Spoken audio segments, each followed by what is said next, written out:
You are one of a handful of Democrats who have signed on to the tax pledge, the only one in the new Congress. You do not feel bound by it. In fact, you've said you are married to your wife, not Grover Norquist. This is normally... Lucky me. Lucky you. I agree with you.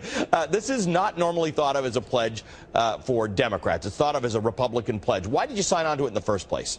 In 1992, I signed on to the pledge because I thought a tax increase at that moment in our economy would be wrong, and I honored the pledge. I voted against tax increases.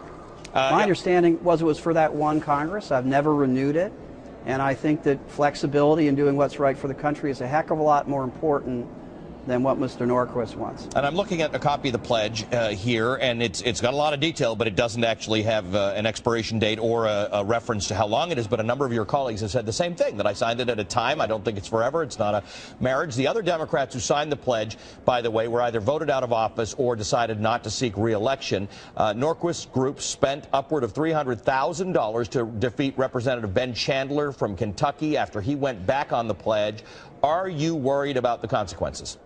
No, I'm worried about my constituents who are unemployed, who are struggling to make their businesses succeed or make their home values go up. And I think if we worried less about Washington politics and more about the economy, we'd do a better job. I'm in favor of something like the Simpson-Bowles approach being adopted here that has about $3 of spending cuts for every dollar of new revenue, cuts the deficit by $4 trillion, and gets the country back on the right track.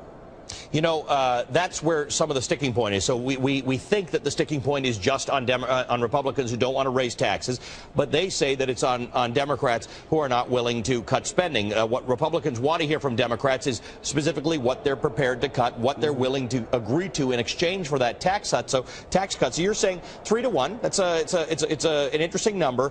Do you have some sense, though, that once you start getting to real cuts, all the low-hanging fruit is gone? Now everything you cut is going to hurt. I agree. I think there have to be some mature decisions. Look, I would favor, on a fair and equitable basis, a slight delay in the age at which people can get Medicare. What I favor is if you're under 55 years of age, you'd have to wait 1 month for every 1 year that you're under 55. So a person 50 years old will get their Medicare when they're 65 years and 5 months old. I wouldn't change it for anybody who's on Medicare right now or over 55. Look, I would close about 2/3 of the military bases overseas in Asia and Europe. I would scale back I'd get rid of the ethanol subsidy altogether. I'd scale back on some of the sugar subsidies and other crop subsidies. And I think that there are things that we have to do, and I would do those things.